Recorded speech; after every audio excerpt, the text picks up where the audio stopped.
Okay, so welcome. Today we're going to be talking about the success blueprint, 3 pillars to achieve goals. And really, we wanted to share this over because these are some underpinnings to how we do our coaching and how we help guide people through this process. And so we thought it worthwhile to share over what this kind of success blueprint looks like, sharing over the concepts with them and sharing over some aspects that you can begin to apply even to yourself or to some other loved ones if you wanted to share over.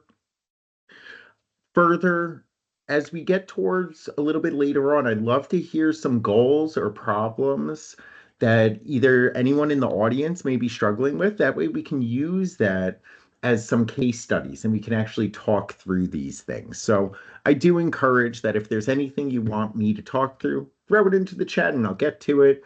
If you're watching this afterwards, you can throw it either on any comment areas that you're viewing it through, or you can always shoot me an email and I'd be happy to walk through it with you. So, what are we covering today? So, today we're going to go through what those 3 pillars of success and change are.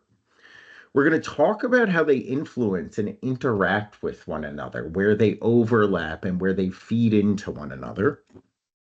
Then we're actually going to talk about applying these pillars to goals that we have and what does that process begin to look like. And we'll finally wrap up with what is this blueprint? What is this roadmap? What are these directions that we can use? And these are the areas that, again, I highly encourage to share over, and I'll talk about some more real world examples. So, what are these 3 pillars of success? The first is called metacognition. And I'll go more into the definition, but it's thinking about thinking. It's understanding our brain. It's thinking about what works for us and what doesn't work for us. And so it's almost like a SWOT analysis of our brains. And so we're looking at the strengths, weaknesses, opportunities, and threats. And so when we're thinking about when you do a SWOT analysis for a company, you're really thinking about how can we lean into our strengths? How can we deal with and mitigate our weaknesses? Where are opportunities for us to lean into, and where are threats that may be outside of our control? And so this is a great comparison. We actually had a client that once shared this framing over to me, and I thought it was beautiful that you sometimes need this SWOT analysis of your brain in order to inform decisions that you make. The next pillar is problem solving and strategy development. So if goals were just easy to attain and we didn't ever have to come up with new strategies, then you wouldn't even be here. Moving towards success and towards that change does require us to set ourselves up for success. And that could either be overcoming hurdles and problems that come up through problem solving, or that can be setting a plan of how we're going to achieve these goals. The third is accountability and follow through. And so once you have a strategy, you need to actually use it. You need to actually apply it. You need to actually do the problem solving and be consistent with it. And so with here, it's really important that not only are we thinking about the best ways to do things, not only is it about setting clear strategies or solving problems in a constructive way, it's then applying everything that we did before to then actually ingraining it into ourselves. And so we can look at some of these kind of micro goals or very tangible end result goals. But along that process, what you're also working on is these behaviors of self-management that can lead to more success and change as you move forward. And so what we're really looking at is these help hold up our success, our ability to attain these goals, and then sustaining that behavior change to take us from our status quo to newer, better heights, to create that positive change in our lives. So now let's go into each of these pillars a little bit more. So what we're looking at with metacognition is it's thinking about your thinking and understanding your brain. And this really matters because when you know your brain and you know what works for you and you know your strengths and weaknesses and you know how you operate, you're able to anticipate challenges before they happen. And so if you know something is going to be challenging, then you're able to make appropriate adjustments so it doesn't hold you back. And so if I know I struggle with presentations, and I know that if I don't have the opportunity to practice them, then they're a lot more difficult for me to do. I'm able to build in more time to prep. So that information of knowing about myself allows me to anticipate these challenges and adjust. It also helps with recognizing patterns in our thoughts and behaviors. And so, oftentimes, when we are struggling in some area to achieve something, we may be continuing to use similar approaches, or we may react to things in similar ways. And when you know that, you're able to do something about it.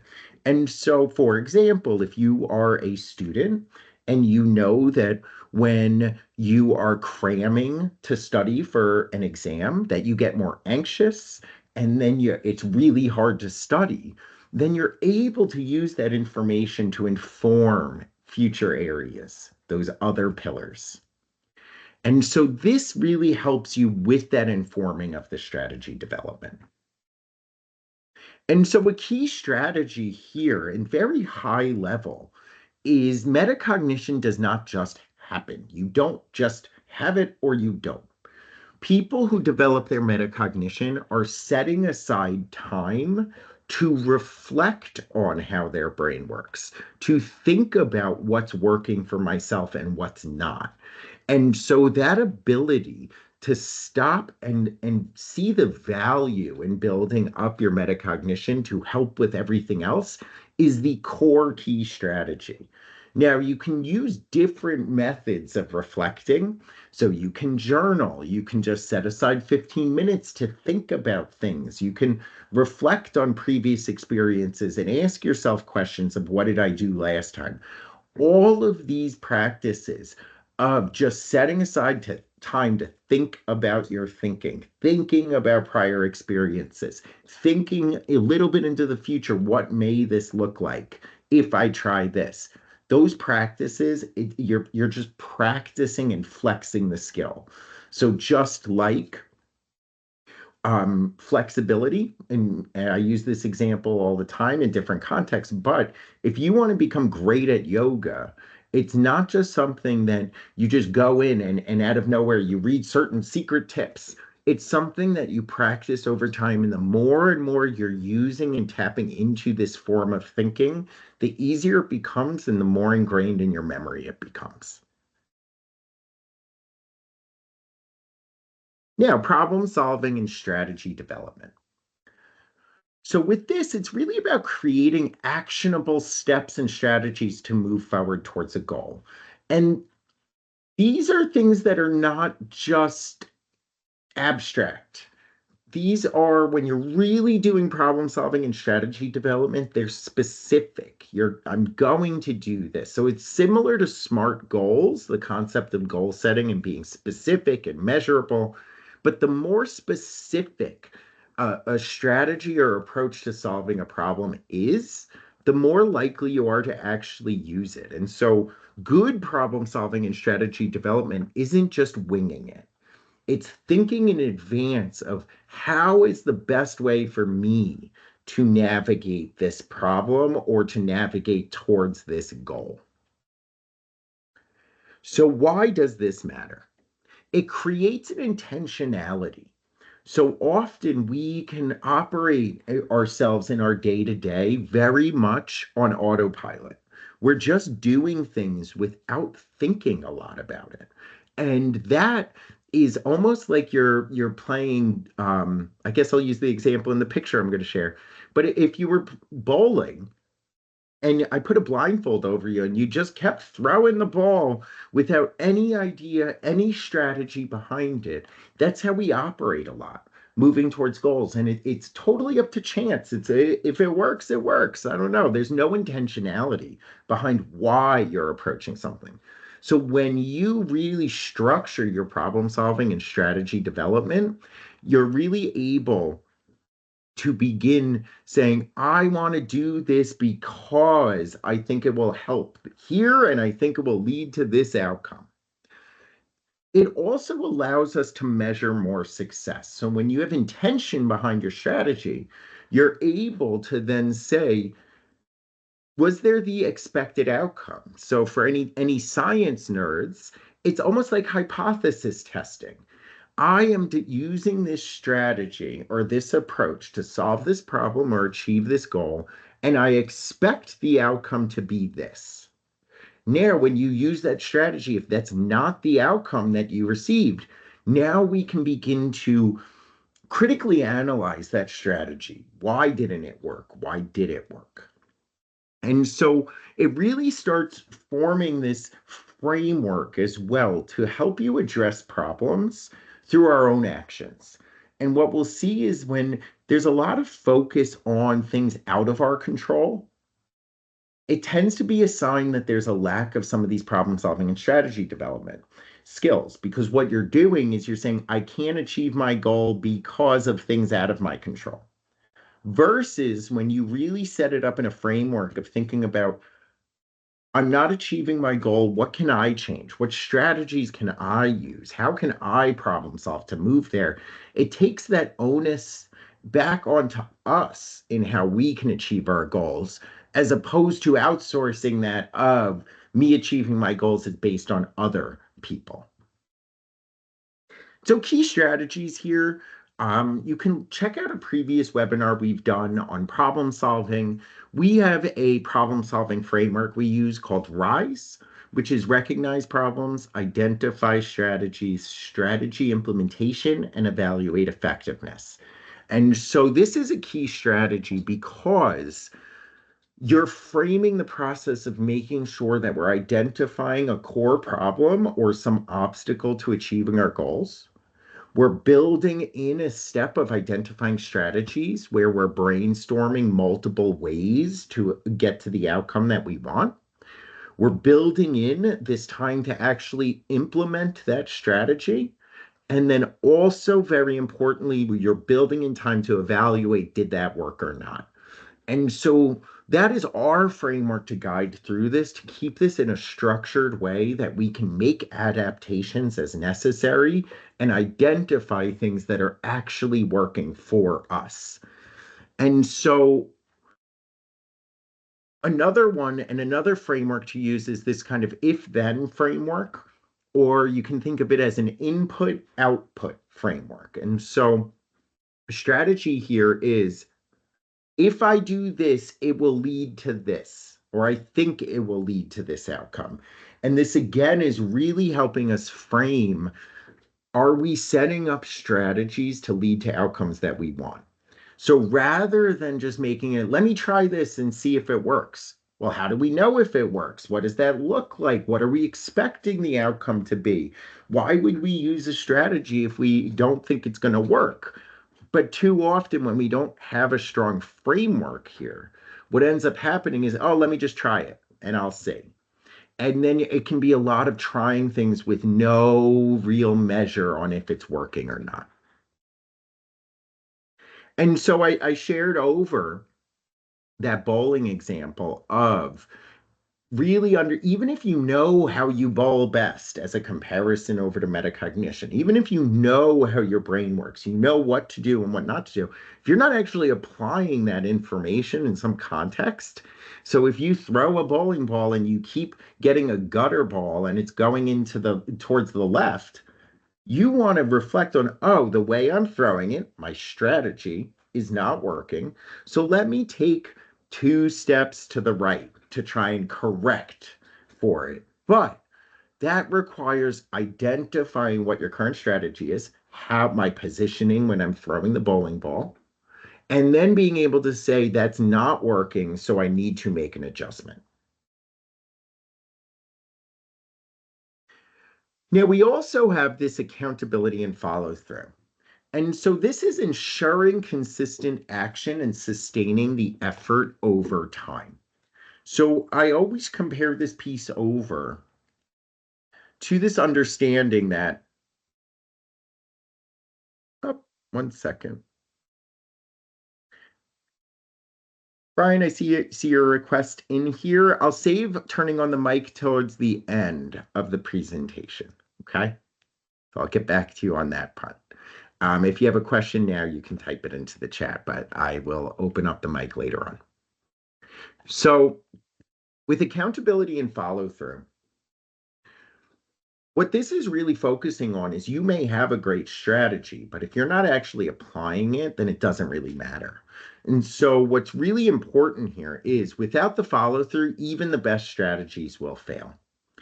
And sometimes even more importantly, without that follow through, you may think the best strategy is not a good one, but it might be the best one, but you're grading it as, oh no, it didn't work. And so initial follow through and actually trying new things is really important. So you can't really judge a strategy and its effectiveness if you're not trying it. But then also, even when you identify things that do work for you, just knowing what to do doesn't mean you do it. And focusing on this as its own little problem area sometimes. I know what to do, I just can't get myself to do it. And so some key strategies here is to focus on self-monitoring and goal reflection. And so not only do we want to be reflecting on the strategies that we're applying and are they working, we want to also look at our own accountability strategies and are they working. So if you have a strategy to go to the gym every morning, a great way to do this in monitoring your accountability may be just to keep tally. How many days did I go to the gym this week? And then what you can do is reflect on that weekly. And if you're not being accountable and following through, then we can say, well, is the issue the strategy of going to the gym, or is the issue how I am staying accountable to that strategy? And so building in these times to reflect on, am I being accountable or not, is the first step. Then you can move on to other aspects of focusing on how can I motivate myself, or what are some rewards I can build in for myself? If I go to the gym 5 days out of the week, what's something, maybe I'll buy myself ice cream.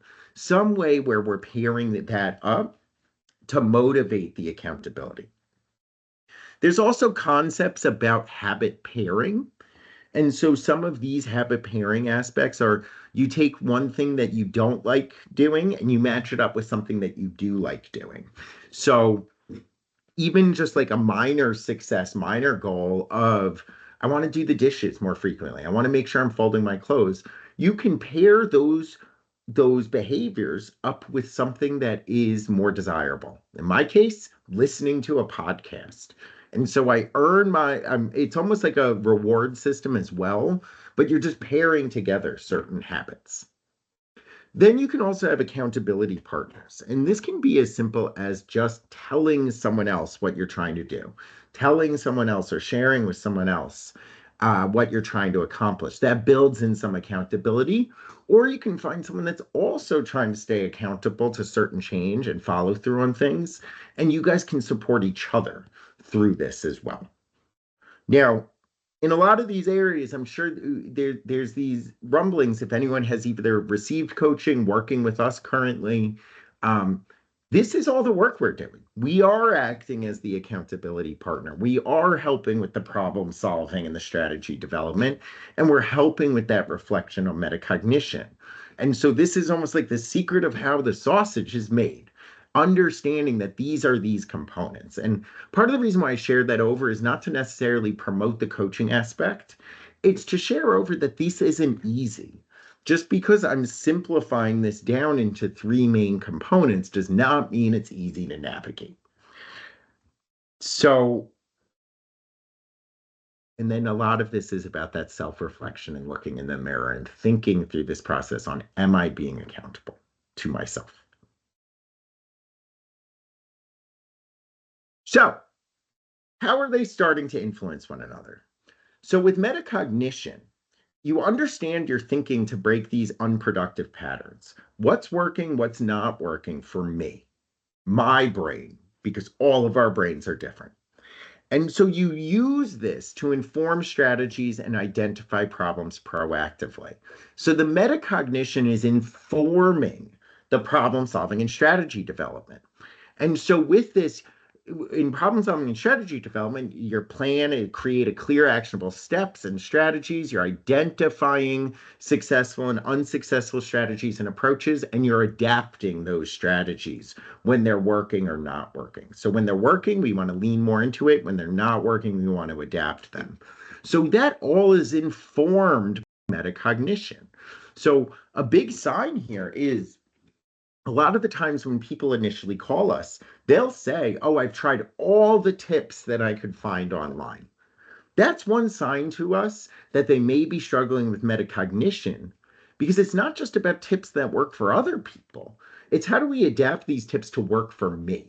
And so if we're using problem solving and strategy development without the metacognition, then you're just, again, you're like blindfolded in throwing the bowling ball.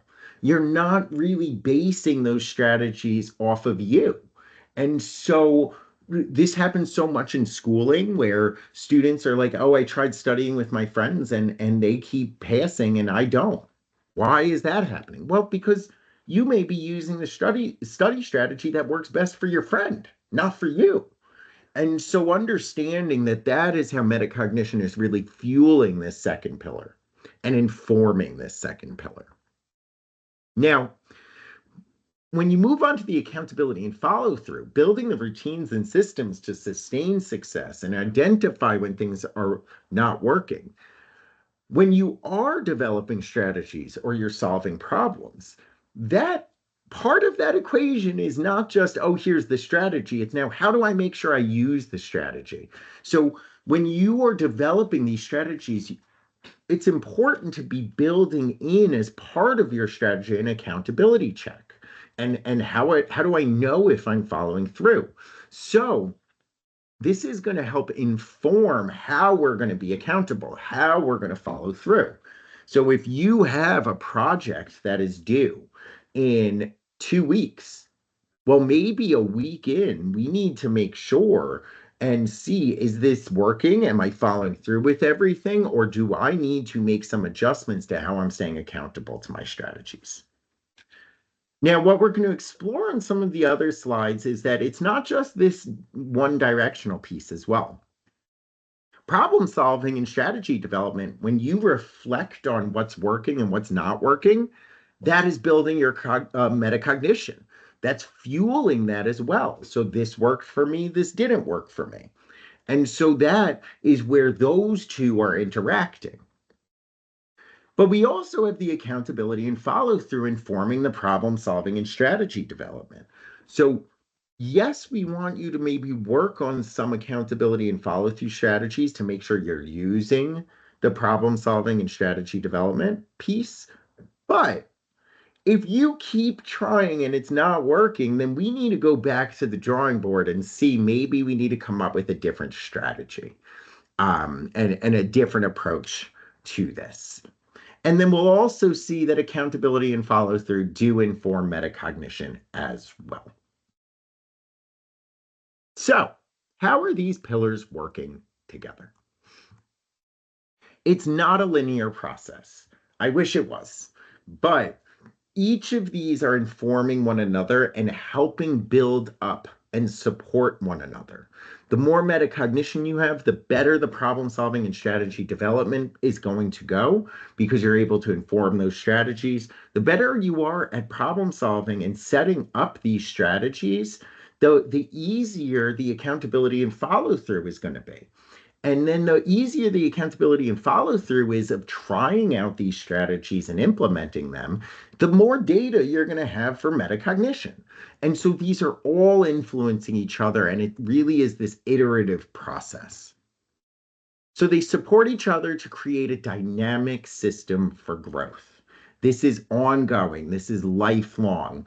You can get better at this process, but this process is never going to disappear, because our brains are always changing. The world around us is always changing. We face new obstacles and new goals in our lives. And so this is just an ongoing thing and should not be viewed as, oh, let me master it and then I'm done, on to the next thing. This is a core to sustaining that success through your life. So the goal is to build that self-sustaining feedback loop where each pillar is strengthening the others over time. And don't beat yourself up if when you're trying something new, that it's almost a new challenge. But with metacognition, there's a lot of reflecting on what works best for my brain. You may face new situations that you don't have these prior experiences. And so you're going to go through this full process again for new experiences in your life. So let's first talk about metacognition and strategy development and problem solving. So what we're looking at here is metacognition informs problem solving. So by reflecting on your past successes and failures, you identify patterns and insights that inform new strategies. And so a good example, I'll use an academic example. If I know that in the past, when I talk things out loud, I tend to understand the information better. And I see that the more I talk things out loud, the easier it is for me to take exams, for example. So a strategy, and this is a real life example for myself. I quickly learned in college that when I would create a study guide, which worked for me, I would then share it with my classmates. When I'd share it with my classmates, they would come find me in the library. And when they would come find me in the library, they would ask questions about my study guide, which would give me more opportunities to talk through with them and explain it to them, which then better informed myself and led to me being more successful on exams. So by reflecting on my previous experiences, hey, the last time I made that study guide, everyone asked me questions and I did better. Then I was able to start seeing that my strategy was to get the study guide done as early as possible so I could share it with my peers and then post up in the library and wait for people to come ask me questions. And so that process was informing one another. I would try a strategy, it would inform my metacognition, which then informed future strategies. And that was a feedback loop that was being developed there. The problem, and so that's that piece of every strategy you're testing. Did this work for me? Did this not work for me? It creates new data points for that reflection, enhancing your own self-awareness. And so that's where that is feeding back into the system. And so an example might be when you're working on a large project, self-reflecting on the last time you did a similar project. How did it go? Now I'm going to sit and make a plan based on my past experiences, what worked for me, what didn't work for me. And once that plan is in motion, you're going to continue to see, is this plan still working for me? Did I try something a little different? What adjustments can I make to maybe make it even better than it did the first iteration? Now, strategy development and accountability and follow through. So problem solving does require this accountability. So as I mentioned before, solutions are only effective if they are implemented. And I'm not even going to add in the consistently part in that first part. How do we know if this is A, going to work in the short term, but then B, we then need to commit to it so it keeps working. It doesn't matter if it worked once for you if you're not going to access that again in the future. And so this accountability ensures that you are giving the strategies a fair chance to work to then really evaluate if they're working for you or not. So as we mentioned earlier, like with RISE, that evaluating effectiveness piece of a strategy or a solution to a problem, that really is only happening after you've been a little accountable to the follow through. So you almost can't do the full problem solving and strategy development end of it until you've been a little accountable and following through. But Through ongoing accountability, you're staying committed to the testing, refining, and maintaining of strategies. You're able to better identify what's working for you and what's not, which then fuels more metacognitive development. But what you're also doing here is when you're accountable to things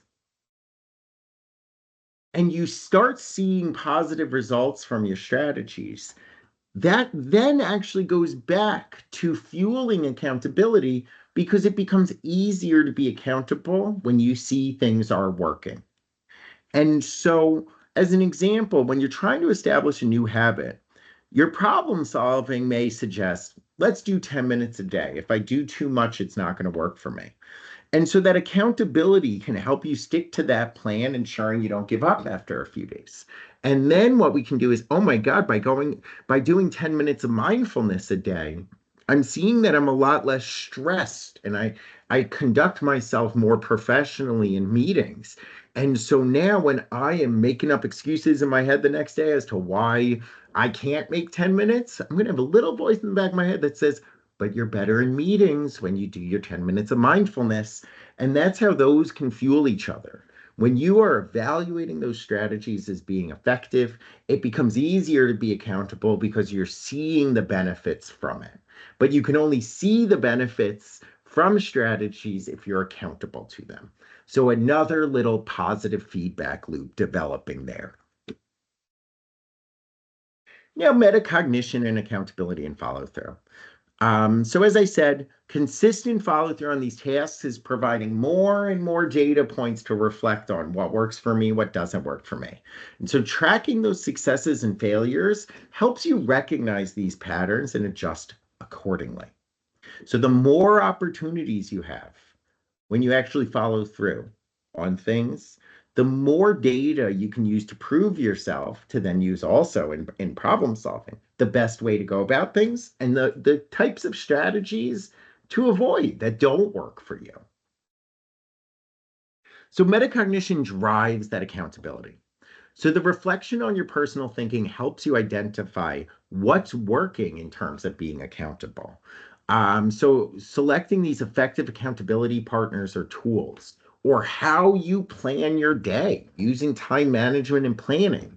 So if you see that I'm much more attentive and focused earlier in the day, I'm able to be accountable when I set things up earlier. But if I plan things past 6 p.m., I'm rarely going to be accountable. It's a perfect example here. I will never go to the gym after work.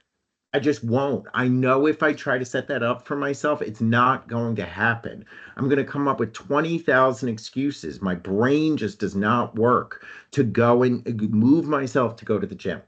It's not how my brain works and responds to that motivation. So, knowing that about myself allows me to then A, set my strategy, but really to be accountable, I'm going in the morning. And so, again, this feedback loop forming. And so, the more you know something works and sets you up for success, the more motivated you are to continue doing it. Just to jump over to a academic example, this has happened so much with students that do not want to outline. Or you can even apply this to adults who feel that setting aside 30 minutes a week to plan out their week is a waste of time. It's the same thing I hear about outlining essays. It's a waste of time. But when we've set a strategy to try this out with some students or even with adults, what ends up happening is we build in this support for them to actually follow through with it. And then what they slowly start to see when we help them stay accountable is their metacognition builds up that they realize that's the best way to set them up for success. And you no longer have to kind of force that accountability because the metacognition is making it easier to be accountable because they really believe that it works for them. And maybe they don't even know a different way to go about it anymore because they're making those connections. So, as an example, if you notice that you tend to forget appointments, metacognitive reflection might lead to you setting calendar reminders. So, that metacognitive reflection is helping you realize that without a prompt or alert, that you are not remembering to do things. And then that helps inform an accountability strategy of how do I stay accountable to these things? And then allows you to stick to that so you can see, is it really working? Which then will make it easier to stick to the strategy because you're following through with it and building up evidence to convince your subconscious why this is so valuable to do. So now, I do want to just take a quick breather in case anyone had any questions, because I'm going to move on to applying the blueprint to your goals. And so if you're viewing this after, you can throw any questions into the comments, or you can type up a quick email if you wanted to send over to me. But I'll give it a minute. I see some typing and then stopping typing. So where can you get the recording? I'm going to email it to everyone that is attending live and anyone that registered. And then we also will put it up on our YouTube page. So that is, if in doubt and you don't see it in your emails, you'll be able to look at our YouTube page probably next week. It'll be up. So applying the blueprint to your goals. So as I said, this is not just a super linear process, but I wanted to build out a bit of a roadmap to see how we need to bounce back and forth. So the first step is really, and we haven't talked about this because this is a whole other conversation, but identifying the goal or problem to solve. So what is a goal we're trying to achieve, or what is a problem we're trying to solve that requires some adjustment and change on our end? And so we do want to remember that we want to set these SMART goals. And so just going back and checking back on SMART goals, we're not going to dive into it now. Then you want to start off with some metacognitive reflection. So you want to ask yourself, what have I done in the past? Has it worked for me? What hasn't worked for me? What has worked? Do I have any strengths related to this that I should lean into? Is there any challenges to avoid? So just checking in with ourselves, reflecting on prior experiences. That way we're not jumping right into how am I solving this problem? Then you want to move on into this strategy development. Let me actually just pause quickly. This is a great opportunity for anyone that is watching right now, that you can go through this process. So if you can identify a goal or problem, and then just begin to think a little bit about it. Think about, why have you been struggling to achieve this goal? What's gotten in the way before? So if you want to follow along or share in the chat, this is a great opportunity to do so. So once you've identified that goal, that change, the problem you're trying to solve, and then you've checked in with yourself to really think about prior experiences, knowing where are some of my strengths or weaknesses, what might be, as we lead into this next step of strategy development, what are 3 different ways, 3 strategies we can set up, 3 ways to potentially solve this problem, 3 ways to achieve this change that we could use to move ourselves towards that goal or solve that problem. And it's important here to try, if you can't come up with 3, try to come up with at least 2. What I always like to share here also, and this is with any form of brainstorming, bad ideas still count, because sometimes it helps you see better ideas in relation to a bad idea. So now, once we have our 3 ways that we want to move forward, now we need to pick one or some combinations of them that we then want to begin using and implementing. But when we use them, we then need to have some measure of that success. How do we know if it's working? And that's where we build in the self-monitoring reflection. So before continuing, our strategy development should be informed by us thinking about how does my brain work? What works best for me, prior experiences. And then when we're developing those strategies, we really want to think about, is this the best strategy for me solving my problem or achieving my goal? Is this best for my brain? Now, if you do want to use some online resources, think about how you might need to adapt those strategies to your brain. Then we implement them. And at this point, we stop and we self-monitor and reflect. Is this strategy working for me? Did I actually try it? If yes, if it is working towards our goals and helping us solve problems, and we were trying it consistently, let's continue along this process. But if it is not working, or you didn't actually try it, let's reflect on what's going on. Was there some issue with the actual strategy? Do we need to go back to the 3 ways we've identified before and try out a different strategy? Is there some adaptation we can make to the existing strategy that will tailor it more to ourselves? Or is there maybe some issue with the accountability and follow through in using the strategy? So this self-monitoring reflection is really a pulse check on, do we need to make any adjustments? Now, once we do identify something that is working for us, great, good job, you were accountable in the short term.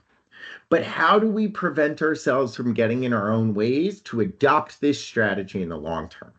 And so you want to think about, how can I develop some accountability strategy now to stay consistent with what I see is working for myself? So a good example to go, I'll use a student example again, and then I can share over an adult example. So if a student knows that when they create a study guide and they give themselves 3 days before the exam to study that study guide.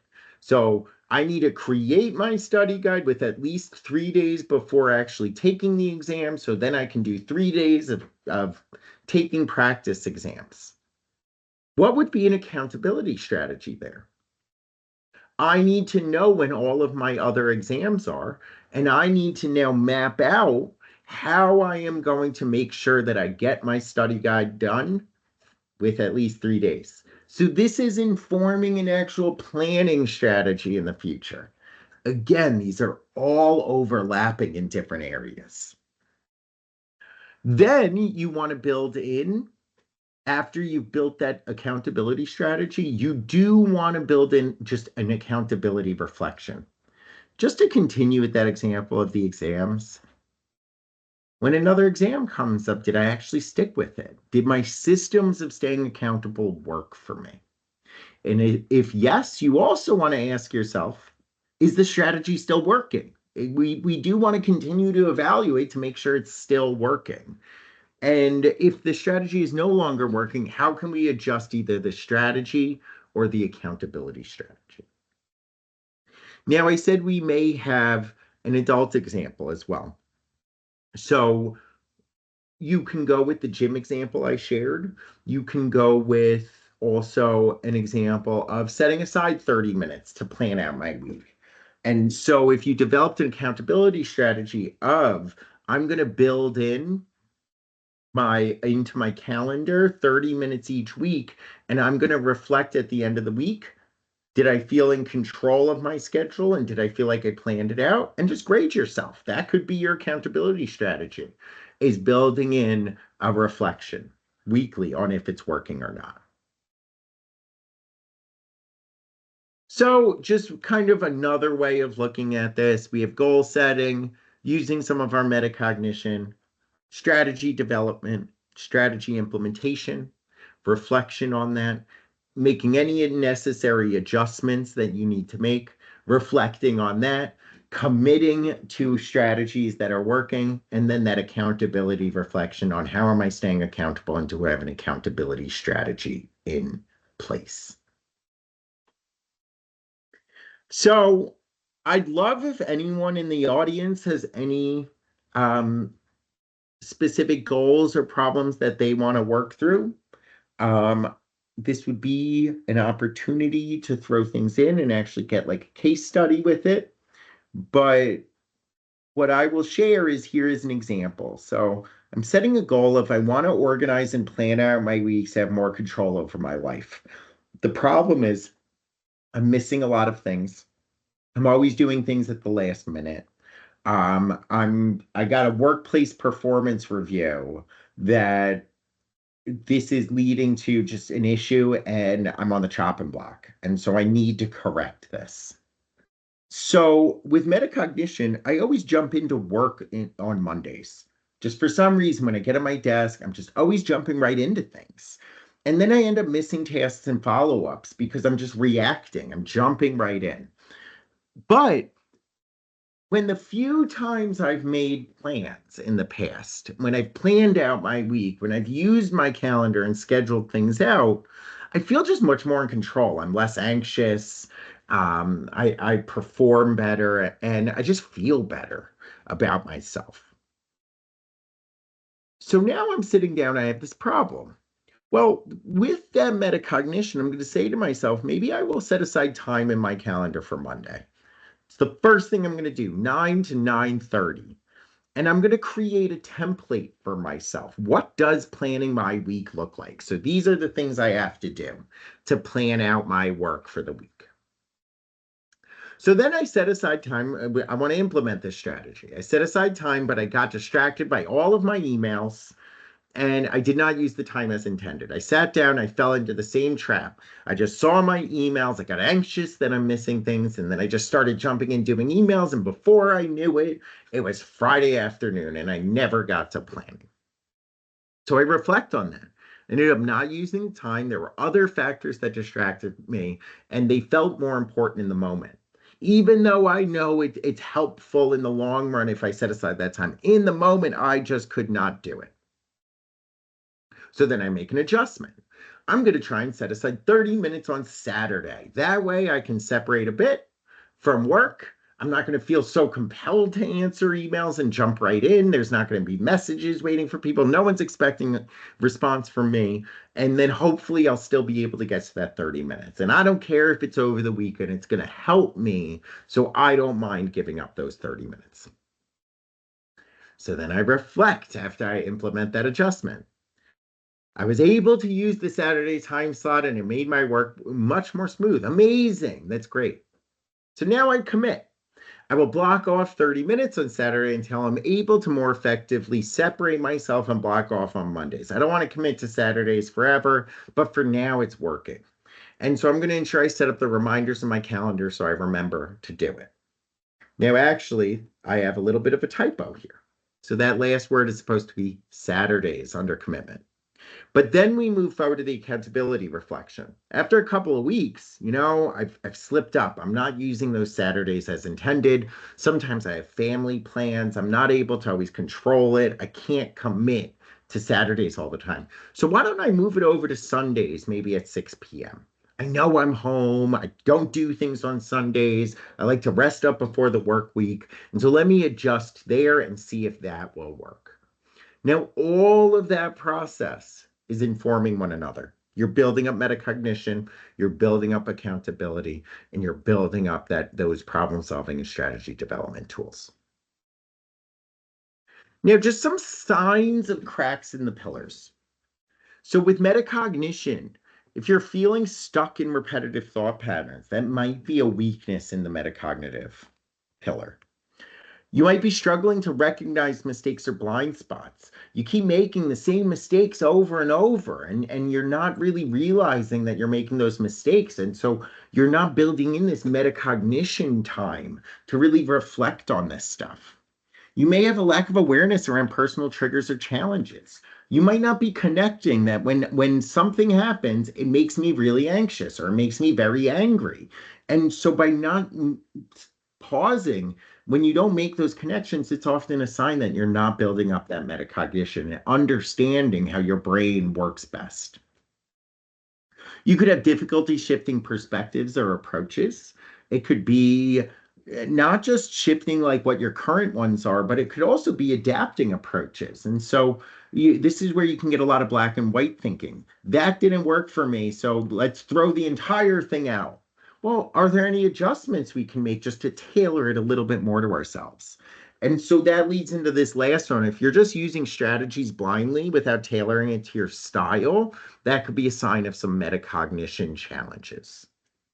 Now, with problem solving and strategy development, procrastination due to uncertainty about the first step. I don't know where to start. So now people don't typically say this out loud. I don't know where to start, so I'm just not going to start. But if you're seeing, sometimes procrastination is a sign of actually not having any plan to achieve goals, not knowing how to do it, not knowing how to solve problems, not having a framework to help inform that process.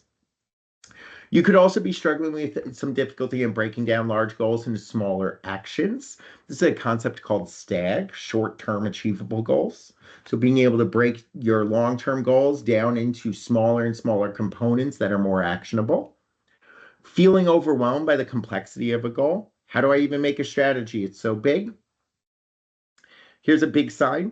You constantly have wishful thinking of, I'm going to do this, I'm going to do this, I'm going to do this, but you don't take action on any of them. And so that might be a sign that we're not making these strategies specific enough. Because if you take no action, it might be you don't know what action to really take because the plan is not specific enough. Or, and I mentioned this earlier, there could be a major focus on external factors out of your control. This is a huge warning sign that you or someone you know may be struggling with problem solving and strategy development, because it's much easier to blame others. But where I give like some hope in humanity is I don't think people just want to blame others. People want to be successful, but they begin to blame others and focus on things out of their control because they may not know what is in their control. They may not have that toolkit. And so if I have, I'll use an example. You get furniture from IKEA and they don't send you the Allen wrench and you don't know what an Allen wrench is, you might be really upset that, oh, someone didn't give me the tools to be able to solve my problem. But if you know what an Allen wrench is, you can easily just run to Home Depot, pick up an Allen wrench key, and be able to solve that problem. But if you don't even know that that type of thing exists, you're going to focus on blaming IKEA for not sending it, as opposed to figuring out how to focus on doing it yourself. So when there is that focus on external, it often is a sign that there's a challenge with this pillar. Now, quick disclaimer. I've never not received an Allen wrench from IKEA. So I don't want to bash them. They do send it to me at least every time. Now, accountability and follow through, there may be some missing deadlines or consistently rescheduling things, making excuses that almost like a procrastination. Oh, I just didn't get to it, but I'm getting to it. Giving up before even trying, relying on willpower alone to sustain effort. So this is a big one. When I'm coaching sometimes, and it's a challenge with accountability and follow through, I'll often ask the question, what's different this time? You didn't follow through last time. What's different this time? And I'll sometimes get answers like, well, I just want to do it now. Oh, it'll just be different. Oh, I'm going to push myself to do it. Those are total signs of struggle and cracks in that accountability and follow through pillar. If you avoid feedback or accountability check-ins, either with others or with yourself, that's a sign of avoiding, like facing the truth, facing the music if you're not following through. And then also another big one is starting strong but losing momentum over time. Oh, last slide. And then I will open it up for any questions. So assessing where to develop skills. So with metacognition, and these are just some questions that you can ask to maybe understand where in this blueprint and process am I struggling most? And I want to present this over because a lot of times when people do call into us, a lot of our job is to figure out where is that struggle. And so we want to see with metacognition, do I know my own strengths and weaknesses? And is this information being applied to how I solve problems, set strategies, and stay accountable? If it isn't, then there's some challenge with metacognition there. If you're proposed with some problem or obstacle or goal, if you struggle with saying the best way for me to get there is to do this, this would set me up for success, then that's metacognition. With problem solving and strategy development, am I setting clear plans and strategies to solve problems or achieve goals? And am I reflecting on how effective they are and adjusting as necessary? So that can be a big area of that adjustment piece, can be a sign of problem solving challenges. And then the accountability and follow through. Am I following through with my plans and strategies? And do I have a system in place where I can check in with myself to make sure I'm following through? So I like to share this over just because sometimes people are struggling in one or the other. I've had a lot of people that I've spoken to on initial calls where they're like, I know what I need to do and I know what works best for me. I just can't get myself to do it. And we're able to then laser focus into that accountability and follow through pillar to help set them up for success. We have some people call in and they're really just like, I keep trying every single strategy, nothing's working. And I ask, well, when you see a strategy, can you tell which one would work better for you than another? And if they say no, I just try them out. And that's a sign of some metacognition. They haven't done a lot of thinking about what works for them and what doesn't work for them. So with that, happy to answer any questions. Happy to talk through anything. I have included my contact info if you'd rather follow up privately. And let me just get all the way to the end. And I am going to reshare and I'm going to also send over an email, but I do really appreciate if you could fill out the webinar feedback form. It's very useful. So on that note, Brian, I know you shared that you wanted your mic turned on. Do you still have a question you'd like to talk through? And if there's anyone else that has anything, happy to talk through and address it.